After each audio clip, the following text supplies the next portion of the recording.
Anda menyaksikan Kompas Update bersama saya Gin Fridianto, Saudara. Seorang siswa SMP tewas mengenaskan setelah tertabrak truk di Jalan Yosudarso, Bekasi, Jawa Barat.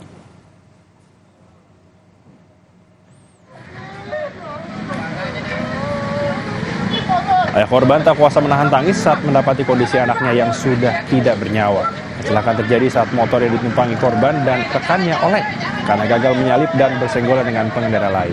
Korban pun terjatuh dan tertabrak truk yang melintas di belakang. Sementara rekan korban selamat.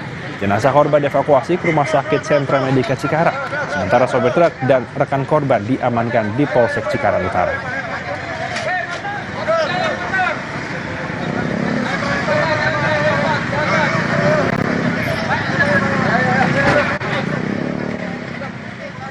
Demikian Kompas Update, saya Gin Fridianto. Sampai jumpa.